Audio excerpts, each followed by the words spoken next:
So let's look inside of Nintendo 3DS XL to show you so you can get an idea of the model. These guys, it's a Zelda edition. By the way, it doesn't matter. I've already taken out this piece. And if you're curious, really all you need to do is get a screwdriver about this big and then take all the screws out. The battery portion is here. You pop the battery out. Luckily in this one there's no ribbon cable, so it's just a little connector. You just boop, pop it out. You pop all these batteries out. Screws out. So it's 1, 2, 3, 4, 5, 6. Over here there's some rubber grips which hide 2 hidden screws. I've already taken them out. So if I just gently tug, you want to be gentle because you don't want to break the motherboard. Let's see.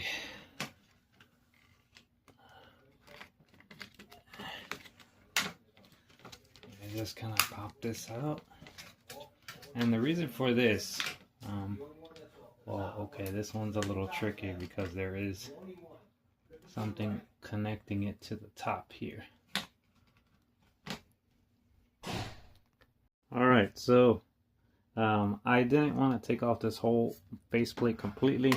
You can if you want to, if you want to like experiment with some of these features. You want to be careful with these guys down here because they popped out, and luckily I found where they go, because otherwise they don't have too much functionality, but essentially they hold something here for little holes here. I don't think they actually do anything, but you definitely want to keep them in the system. As you can see here, this is seems to be the SD card slot. This one I'm not sure, but I would, some special component. The card reader. This looks like it might be the Wi-Fi chip or network chip in there. And this is the buddy that we need for the circle pad replacement.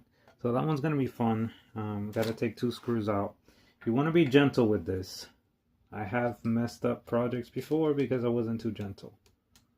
So yeah, gently just take out some screws. Make sure you have a little bag or something to put small screws in because they can get lost.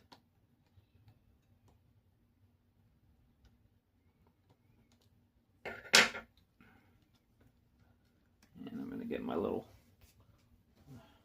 pack for my screws, and this is where I have all my little circle pad replacements as well. Tiny screws. Don't want to lose them. Alright, so that's one screw. Now, I honestly don't know how to do this other than I'm going to take it out and somehow find it and put it on the top. You don't want to do what I tried earlier, which is putting the circle pad directly on the console without taking it, because that just doesn't work. I've tried and it just won't fit on the directional, it's like the little black thing. If it's ever happened to you that it comes off, you would be in this predicament where you have to replace it. It looks like a fairly easy procedure for a low-level tech, or at least someone that has construction experience. Look how beautiful this is. I just love seeing the innards of hardware. It's just beautifully made. There's not too many components. A couple of capacitors here and there, and it still runs like a beast. It's amazing. Anyhow, let's get back to it. Okay, I think with this I should be able to... Oh yes, perfect. I popped it off. This is going to be tricky. I'm not sure if this is going to work. Actually, I think it might. It might just. There we go. Now you got it here and you just slide it on. And the beauty is now you have the angle you need. Oh, this is not as easy as I thought, because it still moves. Let's see here.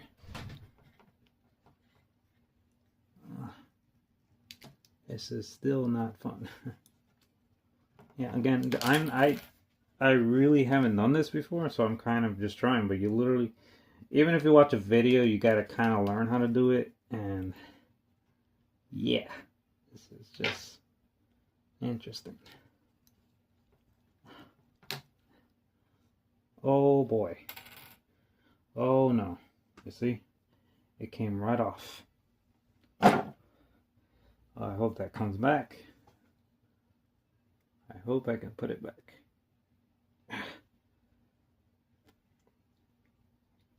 Yep, see, this is the things you learn. If this ribbon cable doesn't snap on easily, then I am stuck. So these are the things you learn, and I'm taking the risk because it's an old system. And why not? Why not learn? How do we do this?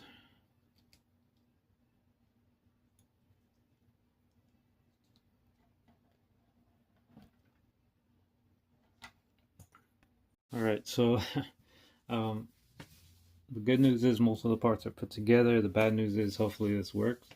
I had to take this part out of the thing because it just wouldn't fit. So I put it as is with the new circle pad on top of the thing, which is this, which holds the circle pad, the little dot thingy, and yeah, we're going to close it all back together gently.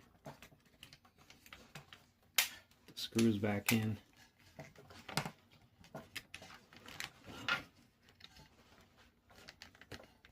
Alright, so I'm assembling the last screws. Battery goes here.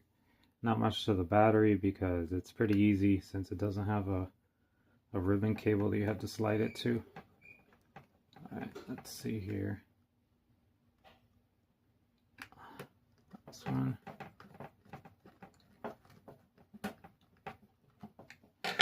And then this one has a thing here. I'm gonna do it the other way.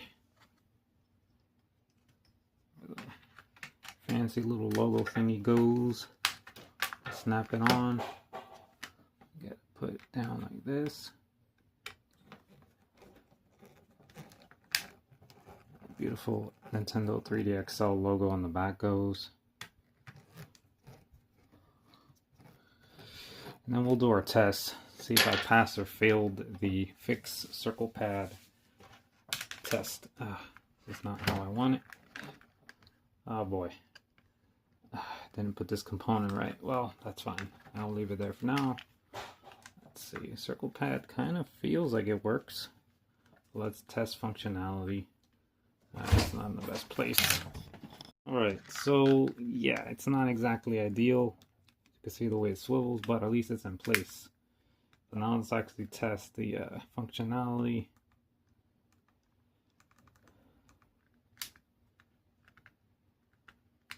Yeah, I have to fix the hardware pieces. I didn't secure them in the bottom, but that's fine. For this test, I'm just gonna see if we can get at least the wheel working as far as like, you know, does it work? Does it move in games? Oof, I created a Joy-Con drift, or circle pad drift. So that's bad. So definitely gotta get back to the drawing board. But as you can see, it's a tricky operation. If you do it wrong, you'll get the joy drift. Let's see. I'm gonna have to find a game that purposely uses the circle pad.